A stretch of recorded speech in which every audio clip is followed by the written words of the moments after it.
புத்தாண்டு நல்வாழ்த்துக்கள். அதாவது நம்ம தமிழர்கள் தமிழ் புத்தாண்டை தான் நம்ம வந்து விசேஷமாக கொண்டாடணும் அப்படின்ற ஒரு அமைப்பில் வந்துட்டு இந்த தமிழ் புத்தாண்டு அப்படிங்கிறது வரக்கூடிய ஏப்ரல் 14 தொடங்க இருக்குது. நம்மளுடைய தமிழர்களுடைய ஒரு பண்பாட்டில், நம்மளுடைய கணித முறைகளில், நம்மளுடைய சாஸ்திர முறைகளில் முன்னோர்கள் வகுத்து கொடுத்தது எது அப்படின்னு கேட்டிங்கன்னா சித்திரை 1 தான் நமக்கு தமிழ் புத்தாண்டு. பிறக்க போகிற தமிழ் புத்தாண்டு இந்த சித்திரை 1 அப்படிங்கிறது விஸ்வாசு வருடம். அதாவது 60 வருடங்கள் தமிழருக்கு பிரபவ விவ சுக்ல பிரமோத்துத பிரமோத்பத்தி ஆங்கிரச ஸ்ரீமுக பவ யுவ தாது ஈஸ்வர வெகுதானியா அப்படின்ட்டு 60 வருடங்கள் தமிழ் வருடங்கள் கொடுக்கப்பட்டிருக்கு. அதில் 39வது வருடமானது விஸ்வாசு வருடம். இந்த வருடத்தை நோக்கி தான் நம்ம அடியெடுத்து வைக்கிறோம். நம்ம தமிழர்களுடைய கலாச்சாரப்படி பல்வேறு மதங்களும் பல்வேறு இனங்களும் பல்வேறு கலாச்சாரங்களும் இருந்தாலும் இந்த உலகத்தினுடைய ஆதி கர்த்தா, ஜோதிட சாஸ்திரத்தினுடைய ஆதி கர்த்தா அப்படிங்கிறவங்க தமிழர்கள் தான்.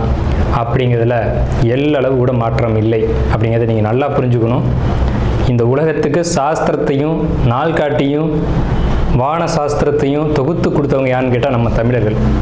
நம்ம தமிழ் புத்தாண்டை நம்ம மற்றவங்களுக்கு கொடுத்துட்டு மற்றவங்களுடைய கேலண்டர் எடுத்து நம்ம பயன்படுத்திக்கிட்டு இருக்கோம். இது மிகப்பெரிய ஒரு தவறு. இந்த இடத்துல நம்மளுடைய தமிழ் புத்தாண்டை நம்ம பின்பற்றணும்னு சொல்லி ஒரு வேண்டுகோளை நம்ம வச்சுட்டு இந்த தமிழ் புத்தாண்டு எப்படி இருக்குது அப்படிங்கிற அமைப்பையும், தமிழ் புத்தாண்டு என்ன, தமிழ் புத்தாண்டுடைய சிறப்புகளையும் நம்ம வந்து பேசுவோம். நாள் என் செய்யும் வினைதான் என் செய்யும் என்னை நாடி வந்த கோள் என் செய்யும் கொடுங்கூற்று என் செய்யும் கூரேசர் இருந்தாலும் சிலம்பும் சதங்கையும் தண்டையும் சண்முன் தோளும் கடம்பும் என் கண்முன் வந்து தோன்றினேன். அதாவது நம்மளுடைய தமிழ் கடவுள் அப்படிங்கிறவர் முருகன் தாங்க. அகத்தியருக்கு தமிழை கற்றுக் கொடுத்தவர் யாருன்னு கேட்டிங்கன்னா முருகன் தாங்க. முருகன் தான் தமிழ் கடவுள். அதாவது அவருடைய பிறப்பு வேணால் நம்ம வந்து சிவன் பார்வதி அப்படி இப்படின்னு நம்ம சொல்லலாம். ஆனால் தமிழுக்கென்ற ஒரு கடவுள், தமிழினுடைய ஆதி கர்த்தா அப்படிங்கிறவங்க யாருன்னு கேட்டிங்கன்னா முருகன் தான். ஸோ அதனால் நம்ம முருகனை வணங்கி நம்ம இந்த பதிவை தொடர்வோம். சித்திரை 1 அப்படிங்கிறது ஏப்ரல் 14 ஆங்கில கணக்குப்படி. ஆங்கில கணக்கை தயவு செஞ்சு யாரும் எடுத்துக்க வேணாம். ஆங்கில நாள்காட்டி தவறானது தான். இது வந்து நம்ம சவால்கிட்டே சொல்லலாம். ஒரு 15 நாட்கள் ஆங்கில நாட்காட்டியில் காணாமல் போய் அதை தேடி கண்டுபிடிச்சி அதுக்காக நாட்களை திருத்தின ஒரு வரலாறு நம்ம வரலாறு இருக்குது. நல்லா தெரிஞ்சுக்கோங்க. இன்னையிலேருந்து இன்னும் நூற்றுக்கணக்கான வருடங்களுக்கு கிரகணத்தை ஆதி காலத்திலே குறித்து வச்சுருக்காங்க நம்ம முன்னோர்கள். ஸோ அப்படிப்பட்ட நம்மளுடைய தமிழ் வருடப்பிறப்பான விஸ்வாச வருடப்பிறப்பு எப்படி நடக்குது அப்படின்னு பார்த்தீங்கன்னா, திங்கட்கிழமை அன்னைக்கு பிரதமை திதியில் சுவாதி நட்சத்திரத்தில் வஜ்ரம் நாமயோகத்தில் கௌளவ கரணத்தில் பிறக்க இருக்குது. இந்த சித்திரை 1 தாங்க கேரளாவில் ஐயப்பனுக்கு நடை திறப்பு முதல்ல நடக்கக்கூடிய நாள் அப்படின்னா சித்திரை விசு அப்படின்னு சொல்லுவாங்க. விசு அப்படின்னா சமப்படுத்துதல் அப்படின்னு பேர். சித்திரை விசு அப்படிங்கிறத கேரளாவில் விசேஷமாக கொண்டாடுறாங்க. ஏன்னா நம்மகிட்டேருந்து பிழிஞ்சு போன ஒரு மொழி வந்து மலையாளம் அப்படிங்கிறது. சரி, விஸ்வாசு வருடத்துக்கு நம்ம முன்னோர்கள் என்ன விளக்கம் கொடுத்துருக்காங்க அப்படின்னா, விஸ்வாசு அப்படின்ற சொல் வந்துட்டு நேர்மை, நீதி, செல்வம் அப்படின்னு உயர்ந்த ஒரு அர்த்தத்தை வச்சுருக்காங்க. நம்மளுடைய தமிழ் மொழிக்கு நம்ம தமிழ்லேயே அர்த்தங்கள் தேட வேண்டிய ஒரு காலகட்டம் வந்தாச்சு. சரி, இந்த விஸ்வாசு வருடம் அப்படிங்கிறது நேர்மை, நீதி, செல்வம் அப்படிங்கிற ஒரு அர்த்தத்தில் வருது இந்த சொல் அப்படிங்கிறது. இந்த விஸ்வாசு வருடத்துக்கு உண்டான பலன்களாக நம்ம முன்னோர்கள் என்ன சொல்லியிருக்காங்க அப்படின்னு பார்த்தீங்கன்னா, விஸ்வாசு வருடம் தன்னில் வேளாண்மை ஏறும், பசுமாடும் மாடும் பழிக்கும், சிசு நாசம், மறையோர்கள் வாழ்வார்கள், மாதவங்கள் மீறுமே, மற்றுலகில் உண்டு மலை அப்படின்னு சொல்லியிருக்காங்க. மற்றுலகில் உண்டு மலை அப்படின்னு முடிக்கிறாங்க. இதனுடைய அர்த்தம் என்னன்னு கேட்டிங்கன்னா, இந்த வருடம் விஸ்வாசு வருடம் அப்படிங்கிறது ஒவ்வொரு 60 வருடங்களுக்கு ஒரு முறை 39 ஆண்டாக பிறக்கக்கூடிய இந்த விஸ்வாசு வருடமானது வருகின்ற காலகட்டத்தில் எல்லாம் வேளாண்மை உயரும் அப்படின்னு சொல்லியிருக்காங்க. பசு மாடும் பழிக்கும் அப்படின்னா நம்மளுடைய பசுமாடுகள் அப்படிங்கிறது நல்ல ஒரு முன்னேற்றத்தை அடையும். மாடு ஆடுகளுக்கு ஒரு நல்ல தீவனங்கள் கிடைத்து அதுவும் நல்ல செழித்து வரும். ஆதி காலத்தில் வந்து மாடை தான் செல்வமாக குறிப்பிட்டிருக்காங்க. இன்றைக்கி வந்து பணம் அப்படின்ற ரூபாய் தாள்களை நம்ம வந்து பணமாக குறிப்பிட்றோம். ஒரு முன்னோர்கள்லாம் வந்து மாடு எவ்வளோ இருக்குது, மாட்டினுடைய அந்த குப்பை வந்து வேஸ்ட்டெல்லாம் எங்கே ஒரு மனிதன் வந்து எங்கே சேகரிக்கிறானோ அதை போய் முதல்ல பார்ப்பாங்கங்க. அதை வச்சு தான் அவனுடைய செல்வம் என்னன்றதை குறிப்பிட்டு பொண்ணு கொடுக்குறதா இருக்கட்டும், பொண்ணு எடுக்கிறதா இருக்கட்டும், இதெல்லாம் நம்முடைய மரபில் இருந்து வந்த ஒரு விஷயம். ஸோ அப்போ இத்தனை மாடுகள் இருந்தால் தான் அவன் செல்வந்தன் அப்படின்ற ஒரு கான்செப்ட் வந்து முன்னோர்கள் நமக்கு காமிச்சிருக்காங்க. அப்படிப்பட்ட பசுமாடுகள் மாடும் பழிக்கும் அப்படின்ற ஒரு வார்த்தையை வந்து அங்கே குறிப்பிட்டிருக்காங்க. சிசு நாசம் அப்படின்ற வார்த்தையை சொல்கிறாங்க. மறையோர்கள் வாழ்வார்கள். மறையோர்கள்னு யாருன்னு கேட்டிங்கன்னா சமுதாயத்தில் முக்கியமாக இருக்கக்கூடிய பெரியவங்க, மற்றவங்களுக்கு வழிகாட்டக்கூடியவங்க வாழ்வாங்க அப்படின்ற சொல்லியிருக்காங்க. மாதவங்கள் மீறுமே அப்படின்ற ஒரு வார்த்தையும் வருது. மாதவங்கள் மீறும் அப்படின்னா ஒழுக்கக்கேடான செயல்பாடுகளில் மனிதர்கள் நடக்க வேண்டிய காலகட்டங்கள் வரும். ஒழுக்கக்கேடுனா என்னங்க? இந்த விரல் தான் ஒழுக்கக்கேடு, இந்த ஒற்றை விரல் தான். இந்த விரலை வச்சு தான் நம்ம பட்டன் அமுக்கிறோம், காசு வாங்கிட்டு அமுக்கிறோம். இதுதான் மாதவங்கள் மீறுமே அப்படின்றது. ஸோ அந்த மாதிரிலாம் இல்லாமல் மனசாட்சிக்கு துரோகம் செய்யாமல் யார் நீதி பரிபாலனம் செய்வாங்க அப்படின்றத தெரிஞ்சு சரியான வாக்களித்து நல்ல தலைவனை தேர்ந்தெடுக்க வேண்டிய காலகட்டங்கள் அப்படிங்கிறத இங்கே மறைமுகமாக இந்த விசுவாச வருடத்தினுடைய வெண்பா பாடல் அப்படிங்கிறது நமக்கு சுட்டி காட்டுது. இந்த சித்திரை வருட பிறப்பானது மகர லக்னம்னு சொல்லக்கூடிய சர லக்னங்களில் விழுகுது. எப்படின்னு கேட்பீங்க. தமிழனுடைய கணக்குப்படி சூரியன் எப்போது கிழக்கு வானில் உதிக்கிறதோ அதுதான் லக்னம். ஸோ சித்திரை மாதம் 1ஆம் தேதியானது உதிக்கக்கூடிய நேரம் அப்படிங்கிறது கிழக்கு வானத்தில் சூரியன் உதிக்கக்கூடிய அந்த டைம் அப்படிங்கிறது 2:22 அதிகாலை மணி 2:22க்கே சூரியன் கிழக்கு வானத்தில் உதிச்சிடறாரு. அப்போ அது லக்னமாக போட்டுக்கணும், இந்த வருடத்தினுடைய பிறப்பு லக்னமாக போட்டுக்கணும். ஸோ அப்படி நம்ம போடும்போது மகர லக்னம் சர லக்னத்தில் விழுகுது. முன்னோர்கள் சித்திரை 1ஆம் தேதி அப்படிங்கிறத கண்டறிஞ்சு அந்த 1ஆம் தேதி தொடங்கக்கூடிய லக்னத்தை கண்டறிஞ்சு அதுக்கான பலன்களை பஞ்சாங்கங்களில் எழுத ஆரம்பிச்சிருக்காங்க. ஸோ அதன் அடிப்படையில் சர லக்னமான மகர லக்னத்தில் இந்த புத்தாண்டு அப்படிங்கிறது பிறகுது. இது ஒரு விசேஷமான ஒரு விஷயந்தான். ஏன் அப்படின்னு கேட்டிங்கன்னா, அந்த மகர லக்னத்துக்கு அதிபதியான சனி பகவான் ஒரு பலமான ஒரு நிலையில் வருடப்பிறப்பின் போது இருப்பாங்க அப்படிங்கிற ஒரு விசேஷமான ஒரு அமைப்பில் இந்த வருடப்பிறப்பு அப்படிங்கிறது விஸ்வாச வருடம் பிறக்கின்றது. ஸோ இந்த விஸ்வாச வருடம் பிறக்கும் போதே நமக்கு ஒரு நல்ல செய்தி கிடைச்சாச்சு, இந்த வருடம் நன்றாக இருக்க போகுது அப்படிங்கிற ஒரு விஷயம். சரி, இதை சித்திரை மாதம் தான் நீங்கள் தமிழருடைய கலாச்சாரம் அப்படின்னு சொல்கிறீங்களே, இதுக்கு ஏதாவது ஆதாரம் இருக்கா அப்படின்னு கேட்டிங்கன்னா கண்டிப்பாக இருக்கிறது. புறநானூறு அப்படின்ற ஒரு தமிழ் இலக்கியம் இருக்குது. அதில் போய் தேடி பார்த்தீங்க அப்படின்னா தலைநாள் பூத்த பொன் இணர் வேங்கை அப்படின்ற சொல்லும், கனிவேங்கை நன்னாளே நாடி மலர்தலால் அப்படின்ற வார்த்தை வரும். அதாவது சித்திரை மாதத்தில் பூக்கள் அதிகமாக பூத்து குலுங்கும். அதனால தலைநாள் அப்படின்ற சொல்ல யூஸ் பண்ணுறாங்க. தலைநாள்னா முதல் மாதம் அப்படின்னு தலை மாதம் கடை மாதம் அப்படின்னு பிரிக்கிறாங்க. கனிவேங்கை நாடி மலர்தலால், கனிவேங்கை நல்லான் நாடி மலர்தலால், அந்த பூக்கள் பூக்கிறதுனால அந்த கனிவேங்கை மாதம் அப்படிங்கிறதையும் தலைநாள் பூத்த பொன் இணர் வேங்கை அப்படின்ற சொல்லும் புறநானூறு அப்படின்ற இலக்கியத்தில் தமிழ் மாதம் முதல் மாதம் சித்திரை மாதம்ன்ற குறிப்பீடு அங்கே இருக்குது. சரிங்களா? வண்ண மலர்கள் பூத்து குலுங்கக்கூடிய ஒரு பொன்னான மலர்கள், பொன் போன்ற மலர்கள். இன்றைக்கும் கேரளாவில் ஒரு மஞ்சள் நிறத்தில் தங்க நிறத்தில் பூக்கக்கூடிய பூக்களை பறித்து அவங்க விசேஷத்துக்கு சித்திரை 1 அன்னைக்கு கொண்டாடுறாங்க. அவங்க தமிழ் பண்பாடை பின்பற்றுறாங்க அப்படின்றத இதை நீங்கள் தெரிஞ்சுக்கலாம். சரிங்களா? இப்போ இந்த சித்திரைக்கு அதிதேவதை யாருன்னு கேட்டிங்கன்னா மகாவிஷ்ணு. மகாவிஷ்ணு தான் காக்கக்கூடிய கடவுள் அப்படின்னு சொல்கிறாங்க. மகாவிஷ்ணு எங்கும் நிறைந்தவர் அப்படின்னு சொல்கிறாங்க. சரிங்க சார், சித்திரை மாதம் விசேஷங்களை கொண்டாடலாமா அப்படின்ற ஒரு கேள்வி வரும். 100% கொண்டாடலாம். ஏன்னு கேளுங்க. இதுக்கு உதாரணம் ராமர் தான். ராமர் பட்டாபிஷேகம் ஏற்ற மாதம் எதுன்னு கேட்டிங்கன்னா சித்திரை மாதங்க. அப்போது விலக்கப்பட்ட மாதங்கள் அல்ல, இது விசேஷத்துக்கு ஏற்றுக்கொள்ளப்பட்ட மாதம் எதுன்னு கேட்டிங்கன்னா சித்திரை மாதம்தான். பகவத்கீதையிலே ஒரு வார்த்தை வருது, ருதுக்களில் நான் வசந்த ருதுவாக இருக்கிறேன் அப்படின்னு கிருஷ்ணன் சொல்கிறார். நம்மளுடைய வாக்கியம்ல, இது பகவானுடைய சொல். அப்போ வசந்த ருது அப்படின்றது எதுன்னு கேட்டிங்கன்னா சித்திரை 1 தான் வசந்த ருதுனுடைய தொடக்கம். வசந்த காலம் அப்படிங்கிறது வெயில் காலம் அப்படின்னு தான் பேர், கோடை காலம் அப்படின்னு பேர். வசந்த காலமானது சித்திரை வைகாசி, இந்த 2 மாதத்தையும் வசந்த காலம் அப்படின்னு குறிப்பிடுறாங்க சமஸ்கிருதத்தில்.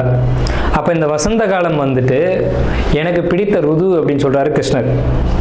ஸோ ராமர் பட்டாபிஷேகம் ஏற்றுக்கிட்ட ருது எது அப்படின்னு கேட்டிங்கன்னா சித்திரை மாதம்.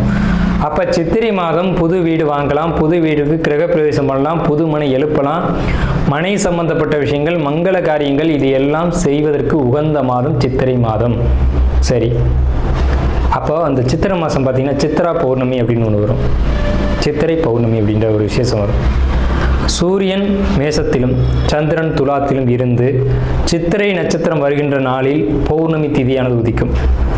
ஒவ்வொரு தமிழ் மாதத்துக்கும் குறிப்பிட்ட நட்சத்திரத்தில் தான் பௌர்ணமி திதி வரும். அந்த திதி எந்த காலகட்டத்திலையும் மாறாது. அதனால தமிழர்கள் ரொம்ப நுட்பமானவர்கள் நம்ம சொல்கிறோம். வைகாசி மாதம் அப்படின்னு எடுத்துக்கிட்டோம்னா அந்த மாதத்துக்கு பேர் வைகாசின்னு ஏன் வந்தது அப்படிங்கிறது தெரியணும். விசாக நட்சத்திரத்தில் பௌர்ணமி உதிக்கும். மேச ராசியானது மே மாதம் நம்ம மேச ராசின்னு சொல்கிறோம், மேடத்தை மே அப்படின்னு சொல்கிறோம். நம்மக்கிட்டேருந்து எடுத்துக்கொண்ட ஒரு வார்த்தை ஆங்கிலத்தில். மேடம்ன்ற சொல்ல மேஷம், மேடம்ன்ற சொல்ல மே அப்படின்னு திரிச்சிருக்காங்க. இவ்வளோதான் விஷயம், சரிங்களா? மேடம் நம்ம குறிப்பிட்றோம் ராசியில், அதை மே மாதம் அவங்க குறிப்பிட்றாங்க. அப்போ இந்த பருவ காலத்தில் மே மாதம் வரக்கூடிய இந்த சித்திரை நட்சத்திரத்தில் தான் சித்திரை மாதம் பௌர்ணமி உதிக்கும். முழு நிலா, பெரிய நிலா உதிக்கும். சந்திரன் வந்து ரொம்ப பிரகாசமாக இருக்கக்கூடிய பௌர்ணமி திதியானது முதல்ல உதிக்கிற மாதம் சித்திரை மாதத்தில் தான் அவ்வளோ முழு நிலாவாக ஒலிக்கும். இந்த சித்ரா பௌர்ணமி அப்படிங்கிறது சித்திரகுப்தனுக்கான விசேஷ நாள். சித்திரகுப்தன் யாருங்க? யமனுடைய பிஏ, யமனுடைய கணக்காளி, யமனுடைய பணியாளர். இவரை வந்து இந்த மாதத்தில் விசேஷமாக கொண்டாடுறாங்க. நம்மளுடைய முன்னோர்கள் இறந்தவங்க இருக்காங்க அப்படின்னா அவங்க நல்ல ஆத்மாவா கெட்ட ஆத்மாவான்னு கணக்கு எழுதக்கூடியவர் சித்திரகுப்தன் தான். அந்த கணக்கு அவர் எழுதுறதுனால தான் சித்ரா பௌர்ணமி அன்னைக்கு நம்ம முன்னோர்களை கொண்டாடி விசேஷமாக வழிபாடு செய்கிறோம். தை 1 தமிழ் புத்தாண்டுன்னு கொண்டு வந்தாங்க. அதை முழுமையாக ஒரு வருடம் கூட அவங்களால கடைபிடிக்க முடியல. இன்னொரு வரைக்கும் அதுக்கான சரியான கணக்கீடுகளை அவங்களால கொடுக்க முடியலை. வார்த்தைக்கு தை 1 தான், இது வந்து நாங்கள் ஆதாரத்தை கண்டுபிடிச்சிட்டோம், எங்கள்கிட்ட இது இருக்குது அது இருக்குது அப்படின்லாம் சொன்னாங்க. ஆனால் ஒரு தெளிவான ஒரு விஷயத்தை அவங்களால கொடுக்க முடியல. அதுக்கான ஒரு காலண்டரையோ நாட்காட்டியோ அவங்களால கொடுக்க முடியல. சித்திரை 1 தான் தமிழர்களுக்கான புத்தாண்டு. அந்த புத்தாண்டை விசேஷமாக கொண்டாடணும். எப்படிலாம் கொண்டாடலாம் சார்? எப்படி கொண்டாடலாம்? சித்திரை மாதத்துக்கு முத நாளே அதுக்கு நம்ம தயாராகணும். நம்மளுடைய பாரம்பரிய உடைகளை அன்றைக்கி அணியணும். என்னது நம்ம பாரம்பரிய உடை அப்படின்னு கேட்டிங்கன்னா, தும்பப்பூ மல்லு வேட்டின்னு கேள்விப்பட்டிருப்பீங்க. மல்லு வேட்டி வந்து தும்ப நிறத்தில் தாங்க இருக்கும். தமிழருடைய உடை அப்படின்னு எடுத்துக்கிட்டிங்கன்னா, நம்ம வந்து வெயிலில் இருக்கக்கூடியவங்க, விவசாயம் பண்ணக்கூடியவங்க, உழைக்கக்கூடியவங்க, நமக்கு வந்து மல்லு வேட்டி தான் ஒத்து வரும். இந்த இப்போ கலாச்சாரம் மாறிடுச்சு, என்னென்னவோ உடைகள் அணிகிறாங்க. அதெல்லாம் நமக்கான உடை கிடையாது. தும்பப்பூ மல்லு வேட்டி தான் நமக்கான உடை. அப்போ இந்த மல்லு துணியை தான் நம்ம வஸ்திரத்தை அணியணும். மேல் சட்டை போடக்கூடிய வழக்கம் நம்மளுடைய கலாச்சாரத்தில் கிடையாது. அப்படி போடுறது ரொம்ப தவறான விஷயம். நம்ம தவறான விஷயத்தை நோக்கி போய்கிட்டுருவோம். ஒரு ஊசியில் குத்தி ஒரு துணியை நெஞ்சு நீங்கள் போட்டிங்கன்னா நீங்கள் தமிழர்களே கிடையாது. உறுதியாக சொல்லுவேன். வெறும் துணியை நூலில் கோக்காமல் அணிகிறவன் தான் உண்மையான தமிழன். இதை மறுத்து பேசவே முடியாது. இதுதான் உண்மையான வரலாறு. அதாவது ஒரு துணியை எடுத்து அப்படியே உடலில் சுற்றிக்கணும், அவன் தான் தமிழன். மேல் அங்கம் வந்து வஸ்திரம்ன்ற துண்டும், அது எவ்வளோ பெருசாக வேணாலும் இருக்கலாம், அது சின்னதாக வேணாலும் இருக்கலாம். அது அவங்களுடைய வசதியை பொறுத்தது. ஆனால் சுத்தமான மல்லுவாக இருக்கணும். மல்லுன்றது பருத்தி நூலால் செய்யப்பட்டது. நம்ம வந்து பருத்தியை உற்பத்தி செய்யக்கூடியவங்க. நம்ம நிலத்தில் தான் பருத்தி உற்பத்தி ஆகும். அதுக்கான சரியான மண் வந்து தமிழர்களுடைய மண் தான். உலகத்துக்கே ஆடையும் சாஸ்திரத்தையும் கற்றுக் கொடுத்தவங்க யாருன்னா தமிழன் தான். ஸோ இந்த மாதிரி பாரம்பரிய உடைகளை அணிஞ்சு நம்ம விசேஷத்தை கொண்டாடணும். பச்சடி செய்வாங்க அன்னைக்கு, சித்திரை 1 அன்னைக்கு பச்சடி செய்வாங்க. இன்றைக்கெலாம் யாருமே செய்யறதில்ல. வேப்பம்பூ பச்சடி, மாங்காய் பச்சடி இதெல்லாம் செய்வாங்க. அது ரொம்ப இனிமையாக இருக்கும். வேப்பம்பூ எப்படி சார் இனிமையாக இருக்கும்? செய்வாங்க சார், அதை இனிப்பாக செய்ய முடியும். பச்சடி செய்வாங்க. அன்னைக்கு அந்த உணவை எடுத்துக்கணும். வேப்பம்பூ ரசம்லாம் வச்சு அன்றைக்கி சாப்பிடுவாங்க. அவ்வளோ ருசியாக இருக்கும்.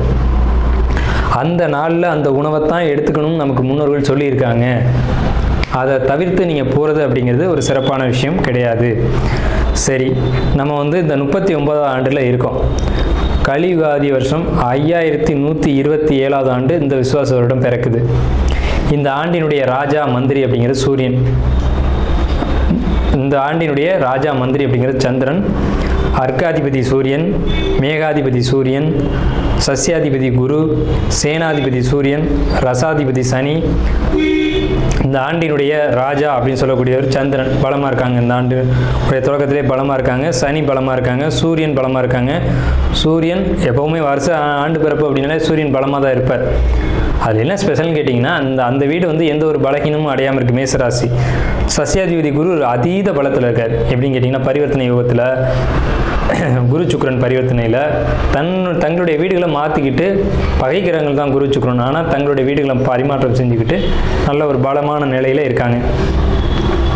இந்த வருஷம் மழை வந்து ரொம்ப அற்புதமாக பெய்யும். சகல ஜீவராசிகளுக்கும் உணவுகள் தட்டுப்பாடு இல்லாமல் கிடைக்கும். ரொம்ப பெரிய ஒரு அற்புதமான விஷயம். அன்னதானங்கள், கோயில் விசேஷங்கள் சிறப்பாக நடக்கும்.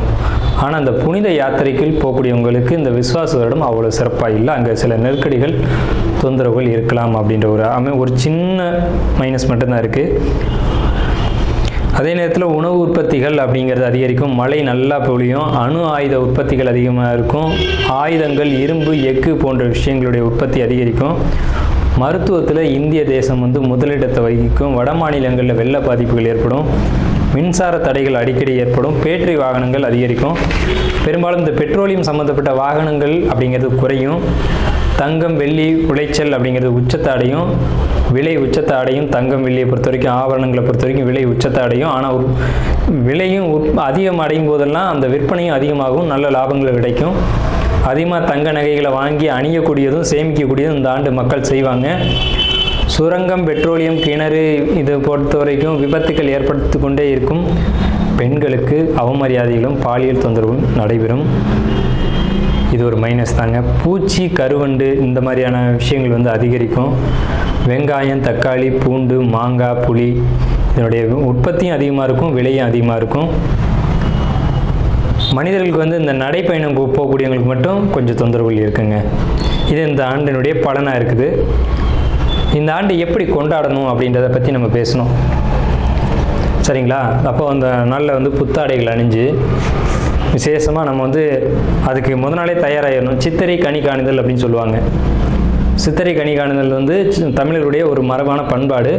இந்த சித்திரை மாதத்துக்கு முத நாளே அதுக்கான ஏற்பாடுகள்லாம் செஞ்சு வச்சுட்டு நீங்கள் அடுத்த நாள் புத்தாண்டு பிறக்கும்போது அந்த சித்திரை கனி காணுதலோடு நீங்கள் தொடங்குனீங்க அப்படின்னா இந்த புத்தாண்டு ரொம்ப பெரிய விசேஷத்தை உங்களுக்கு கொடுக்கும். நீங்கள் 12 ராசிகளில் எந்த ராசியில் பிறந்திருந்தாலும் உங்களுக்கு ஏற்றம் தான் அப்படிங்கிறதுல மாற்றுக்கிறதுக்கு இடமில்லை. 12 ராசிகளுக்கும் யோகத்தை கொடுக்கக்கூடிய ஒரு ஆண்டு தான் இந்த சித்திரை புத்தாண்டு பிறப்பு, விஸ்வாச வருட பிறப்பு. விஸ்வாசு அப்படின்னாலே விஸ்வாசம் அப்படின்ற சொல்ல ஒரு தெரிந்த சொல்ல தான் நம்ம பார்க்குறோம். நேர்மையாகவும் மக்கள் செயல்படுவாங்க, நீதியோடு நடந்துக்குவாங்க. நீதி என்னன்றது தெரியும். தலைமையில் இருக்கக்கூடியவங்களுக்கு கொஞ்சம் தொந்தரவுகள் வரும். தலைமை அப்படின்னா உங்களுக்கு தெரியும், அரசாங்கத்தில் அரசியலில் இருக்கக்கூடியவங்களுக்கு தொந்தரவுகள் வருது அப்படிங்கிறதெல்லாம் மாற்றுக்கிறதுக்கு இடமில்லை. இதை பலர் சொல்லலாம், பலர் மறுக்கலாம். நடக்கும்போது சில விஷயங்கள் நீங்கள் தெரிஞ்சுக்கிங்க. புத்தாண்டினுடைய பிறப்பானது சிம்ம மாந்தியில் தொடங்குகிறது. அப்போ தலைமையில் இருக்கக்கூடியவங்க யாருன்னு நம்ம குறிப்பிட்டு சொல்ல முடியாது. எல்லாருமே தலைமை தான். அந்த பார்லிமெண்ட்டு, அதே மாதிரி நாடாளுமன்றம், இந்த மாதிரி இடங்களுக்கு போகக்கூடியவங்க எல்லாருமே தலைமை தான். இவங்களுக்கு மட்டும் கொஞ்சம் எச்சரிக்கையாக இருக்கணும் அப்படின்ற காலகட்டம். உடலையும் மனதையும் தைரியமாக பார்த்து கொள்ள வேண்டும் அப்படின்ற காலகட்டம் இந்த விஸ்வாச வருடம். அதே சமயத்தில் நீதி, நேர்மை யாரெல்லாம் கடைபிடிக்கிறீங்களோ உங்களுக்கு இந்த விஸ்வாச வருடம் உங்களை விசுவாசமாக காப்பாற்றும் அப்படிங்கிறதுலையும் மாற்றுக்கிறதுக்கு இடம் இல்லைங்க. ஸோ நம்மளுடைய இந்த வீடியோ பார்த்த அனைவருக்கும் நன்றிகள். கடகராசியினுடைய பூச நட்சத்திரம், நடு நட்சத்திரம். இது விசேஷமான நட்சத்திரம். விஸ்வாச ஆண்டு உங்களுக்கு எப்படி இருக்கும்? அரசு வேலை தேடுறீங்களா? கண்டிப்பாக வேலை கிடைக்கும். அரசாங்க வேலையில் இருக்கீங்களா? கண்டிப்பாக உங்களுக்கு ப்ரொமோஷனோ இன்க்ரிமெண்ட்டோ ஏதோ ஒன்று கண்டிப்பாக கிடைக்கும். இந்த காலகட்டத்தில் அரசாங்க உதவிகள் கிடைக்கும். பூச நட்சத்திரத்துக்கு சேமிப்பு அதிகமாகும். கடன் கிடைக்கும். கடனை ஒமிட் பண்ணாதீங்க, கடனை வாங்கிடுங்க. பதவி உயர்வு நிச்சயம் உண்டு. இழந்த பதவிகள் மீண்டும் கிடைக்கும். பதவிகளை கடந்த காலகட்டங்களில் இழந்திருப்பீங்க, ஆனால் இனி உங்களுக்கு வெற்றி தான். கடகராசி விஸ்வாச ஆண்டு புத்தாண்டு பலன்கள் எப்படி இருக்கும் அப்படிங்கிறத நம்ம இந்த வீடியோவில் பார்க்குறோம். நாள் என் செய்யும், வினைதான் என் செய்யும், என்னை நாடி வந்த கோள் என் செய்யும், கொடுங்கூற்று என் செய்யும், கூரேசர் இருதாலும் சிலம்பும் சதங்கையும் தண்டையும் சண்முகன் தோளும் கடம்பும் என் கண்முன் தோன்றிடினேன். கடகராசி அப்படிங்கிறது தாய் அப்படின்னு தான் சொல்லணும். கடகத்தினுடைய உருவம் நண்டு. நண்டு என்ன செய்யும் பார்த்தீங்கன்னா, தாய்மையினுடைய உச்சபட்சமான ஒரு உயிரினம் தான் இந்த கடகம் அப்படி சொல்லக்கூடிய நண்டு. இந்த கடகராசிக்குன்னு சில பொதுவான ஒரு உயர்வான விஷயங்கள்லாம் நிறையவே இருக்குது. அப்போ அப்படிப்பட்ட தாய்மை குணமுடையவங்க கடகராசிக்காரங்களான நீங்கள் நண்பர்கள் எதை கேட்டாலும் கொடுத்துருவீங்க. நண்பர்களுக்காக தன்னையே இழக்கக்கூடிய ராசி தான் அந்த கடகராசி அப்படிங்கிறது. குழந்தைகளுக்காகவும் நண்பர்களுக்காகவும் இந்த பொதுவான விஷயங்களுக்காகவும் பொது மனிதர்கள் அதிகமாக பார்த்தீங்கன்னா கடகராசியில் பிறந்தவங்களாக இருப்பாங்க. இந்த பெரிய பெரிய தலைவர்கள், ஏன் காமராஜரே கடகராசிங்க, இந்த மாதிரி முக்கியமான தலைவர்கள் சமுதாயத்துக்காக தன்னை இழந்தவங்க யாரெல்லாம் பார்த்தீங்கன்னா வள்ளலார் வந்து கடகராசி, பூச நட்சத்திரவங்க. இந்த மாதிரி உலகத்துக்கு சமுதாயத்துக்கு தொண்டாற்றி அனைவருமே வந்து கடகராசியில் தான் பிறந்திருக்காங்க. ஸோ அப்போ உங்களுடைய ஏற்றம் என்னன்றது உங்களுக்கு தெரிஞ்சிருக்கும். கடகராசியை பொறுத்த வரைக்கும் தாய்மை அப்படின்றது தான் உச்சபட்சம். தாய்மையான குணங்கள் இருக்கும். நண்பர்கள் வட்டம் அப்படிங்கிறது பெருசாக இருக்கும். நண்பர்களுக்காக எதையும் இழப்பீங்க. உணவை பொறுத்த வரைக்கும் நல்லா சமைக்கக்கூடிய ஒரு ஆற்றலும், நல்ல உணவு அருந்தக்கூடிய ஒரு ஆற்றலும், அதிகமாக நீர் எடுத்துக்கூடியவங்க யாருன்னு கேட்டிங்கன்னா கடகராசிக்காரங்களான்னு நினைக்க தான். பொறுமை, நிதானம், தெளிவு அனுசரித்து போகிறது. ஒரு பிரச்சனையான ஒரு நிலையில் தெளிவான முடிவு எடுக்கக்கூடியவங்க யாருன்னு கேட்டிங்கன்னா நீங்கள் தான். ஒரு கிரிட்டிக்கலான பிரச்சனை யாராலையும் முடிவு எடுக்க முடியல, நீங்கள் போய் அந்த பிரச்சனையை அசால்ட்டாக தீர்த்து வச்சுட்டு வந்துடுவீங்க. வேதாத்ரி மகரிஷி ஒரு முறை சொன்னாங்க, உலகப்போர் நடக்கக்கூடிய இடத்துக்கு என்னை கூட்டிகிட்டு போங்க, போரே இல்லாமல் நான் பண்ணிடுறேன் அப்படின்னாரு. எவ்வளோ தைரியம்! ஏன்னா அவர் வந்து கடகராசியில் உச்சவர். அப்போ ஒரு உலகப் போரையே தடுக்கக்கூடிய ஒரு ஆற்றல் வலிமை அப்படிங்கிறது கடகராசிக்கிட்ட தான் உண்டு. அப்போ போர் இல்லாமல் எல்லாரும் சமுதாயத்தில் அமைதியோடையும் சந்தோஷத்தோடையும் இருக்கணும்னு நினைக்கக்கூடியவங்க யாருன்னா கடகராசிக்காரங்க. அப்படிப்பட்ட நீங்கள் இருக்கக்கூடிய குடும்பத்தை நீங்கள் எப்படி பார்த்துருக்கீங்க அப்படிங்கிறத நீங்களே புரிஞ்சுக்கோங்க. அப்படிப்பட்ட உங்களுக்கு இந்த கடகராசிக்காரங்களா நீங்கள் வந்து அதிகமாக பேச மாட்டீங்க, ஒரு வார்த்தை 2 வார்த்தை தான் பேசுவீங்க. ஆனால் பேசுகிற வார்த்தைகளுடைய அர்த்தம் பயங்கரமாக இருக்கும். அப்போ கடகராசிக்காரங்களை உயர்த்தி பேசணுன்னா மற்ற ராசிக்காரங்க வந்து அப்போ நாங்கள்லாம் அறிவோடு இல்லையா அப்படின்ற மாதிரியான ஒரு கேள்விகள் எழுப்பக்கூடும். ஸோ அதை நம்ம பார்ப்போம். உங்களுடைய கேரக்டர் தான் நம்ம பார்த்துட்ருக்கோம். அப்படிப்பட்ட உங்களுக்கு இந்த காலகட்டம் எப்படி இருக்குது அப்படிங்கிறத நம்ம பார்க்குறோம். இழக்க வேண்டியது ஒன்றுமே இல்லை, எல்லாம் இழந்தாச்சு.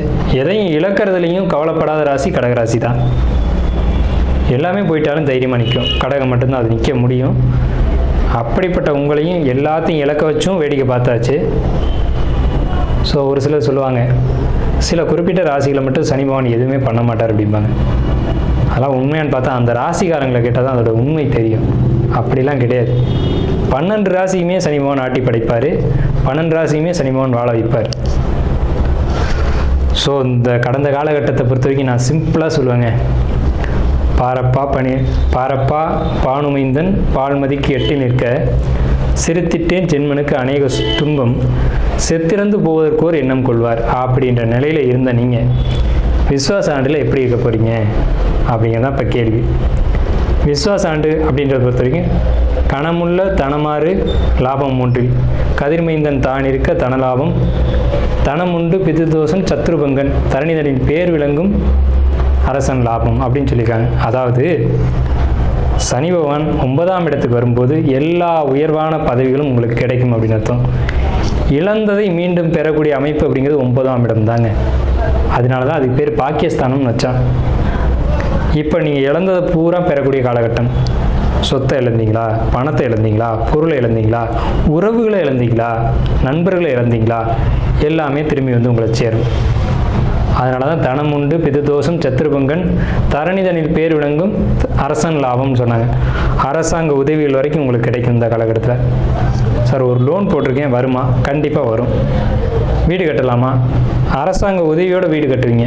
உங்கள் பணம் வேணாங்க, அரசே உங்களுக்கு கட்டி கொடுக்கும். ஸோ அப்பேற்பட்ட உயர்வான காலகட்டம் எதுன்னு கேட்டிங்கன்னா கடகராசிக்கு இந்த காலகட்டம் தான். சார் விரைய குருன்னு சொல்கிறாங்க, நீங்கள் என்ன இப்படி சொல்லியிருக்கீங்க? ஆமாம், பொன்னவன் 12 ஏற பொன்ராமன் மாதே பொன்ராமன் கையம்பால் ராவணன் மாண்டான் இல்லைன்னு நான் சொல்லலை. ஆனால் இன்னொரு பக்கம் பார்க்கணும்ல, ராமன் கையால் ராவணன் மாண்டது குரு 12 வரும்போது தான், இல்லைன்னு யார் சொன்னது? அது மூல நூலில் சொல்லப்பட்ட விஷயம். அப்போ அந்த குரு பகவானுடைய பார்வைக்குன்னு ஒரு யோகம் இருக்கும்ல.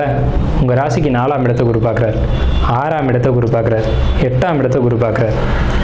4ஆம் இடம் சொத்து சேர்க்கை, வண்டி வாகன சேர்க்கை, உடல் ஆரோக்கியம், இதெல்லாம் சூப்பராக இருக்கும். ஹெல்த் வைஸ் ஃபிட்டாக போகிறீங்க. இது வரைக்கும் உடம்புல பிரச்சனை இருந்தது, உடம்புலனா குறிப்பாக இருதயம் மார்பு சம்மந்தப்பட்ட பிரச்சனைகள் இருந்தது, அது நிவர்த்தி செய்து கொடுக்க போகிறாங்க.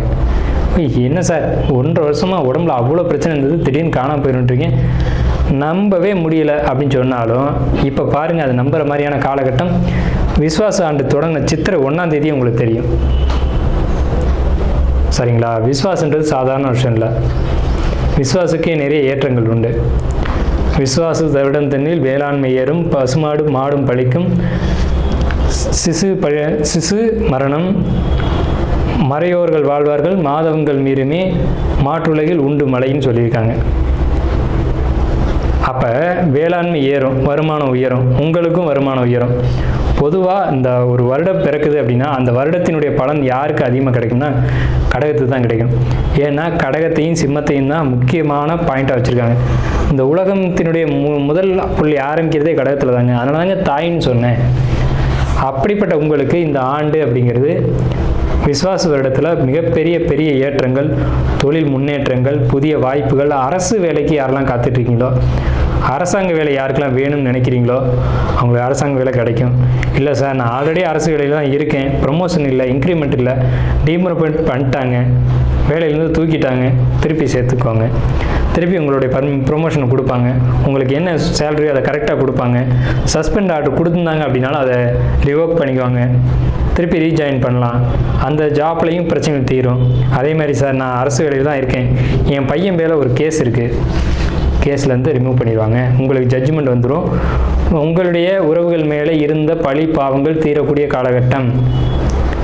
அப்போ ஏன் இந்த பிரச்சனைகள் வருது அப்படின்னா கடந்த காலகட்டங்களில் நம்ம விட்டுருவோம். அந்த விசுவாச வருடத்தை பேசும்போது உங்களுக்கும் உங்களுடைய குடும்பத்துக்கும் உங்களுடைய குடும்ப உறவுகளுக்கும் ஏற்பட்டிருந்த பிரச்சனைகளை தீர்க்கக்கூடிய காலகட்டமாக இந்த ஆண்டு விசுவாச ஆண்டு அப்படிங்கிறது திகழுது. அப்படிங்கிறதுல அளவு கூட மாற்றம் இல்லை. இல்லை சார் அப்படி இருந்தாலும் எங்களுக்கு ஏதாவது பரிகாரங்கள் சொல்லுங்கள் அப்படின்னு கேட்டிங்க அப்படின்னா எல்லாமே பாசிட்டிவாக இருக்க. உங்களுக்கு எதுக்கு பரிகாரம் இருந்தாலும் சொல்கிறேன். நந்திகேஸ்வரருக்கு பிரதோஷ வேளையில் பச்சரிசி, நெய், அதே மாதிரி அபிஷேக பொருட்கள், விபூதி, சந்தனம், குங்குமம், இதில் எது முடியுமோ அதை வாங்கி கொடுங்க. உங்களுக்கு வரவேண்டிய பிரச்சனை இருந்தாலும் அது நிவர்த்தி ஆகும். அரசு ரீதியில் இருக்கக்கூடியவங்களுக்கு பெரும்பாலும் அரசாங்கத்தில் யார் இருப்பாங்கன்னா கடகராசிக்காரங்க, சிம்ம ராசிக்காரங்க, தனுசு, மேசம், இந்த 4 ராசிக்காரங்க தான் அதிகமாக இருப்பாங்க. அதில் கடகம் தான் அதிகமாக இருக்கும். அதில் பூச நட்சத்திரம் தான் அதிகமாக இருக்கும். ஸோ உங்களுக்கு அரசாங்கத்தின் மூலமாக எந்த ஒரு பாதிப்புகளும் இல்லை. அரசன் லாபம்னு சொல்லிட்டோம். பாசிட்டிவான ஒரு அமைப்புகள் தான் உங்களுக்கு இருக்குது. அப்படியும் கேட்டவங்களுக்கு தயிர், சந்தனம், விபூதி, நெய் அல்லது வில்வ இலை அர்ச்சனை, இந்த மாதிரி விஷயங்களை நந்திகேஸ்வரருக்கு செய்யுங்க. உங்களுக்கு ஏற்பட வேண்டிய பாதிப்புகள் நிவர்த்தி ஆகும். பால் கூட வாங்கி கொடுங்க, பிரதோஷ வேளையில் வாங்கி கொடுங்க. கண்டிப்பாக கந்த சஷ்டி கவசம் எல்லாரும் காலையில் எழுந்திரிச்சு சொல்லுங்கள். கடகராசிக்காரங்க முக்கியமாக சொல்லுங்கள். கடகத்தில் தான் பூச நட்சத்திரம் இருக்குது. பூச நட்சத்திரம் வேற ஒன்றும் இல்லை, முருகன் கையில் இருக்கக்கூடிய வேல் தான் பூச நட்சத்திரம். உங்களுக்குள்ள தான் முருகனே அடக்கம். சந்திரன்றது தாய், பார்வதிக்கு மகன் தான் முருகன். ஸோ வேல் கொடுத்தது பார்வதி, வாங்கியது முருகன். அந்த பூச நட்சத்திரம் உங்கள் ராசிக்குள்ளே தான் மறைஞ்சிருக்கு. உங்களுக்கு யோகமாக உங்கள் ஜாதகத்தை யோகமாக நீங்கள் மாற்றணும்னு நினச்சிங்கன்னா ஒரு வெள்ளியில் சின்ன வேல் அடித்து உங்கள் பாக்கெட்லேயோ அல்லது வீட்லேயோ வச்சுக்கோங்க. இது மிகப்பெரிய அதிர்ஷ்டம் கடகராசிக்கு. ஸோ எல்லா வகையிலும் ஏற்றங்களும் யோகங்களும் உண்டு. என்னுடைய வாழ்த்துக்களும் உங்களுக்கு உண்டு. நன்றி.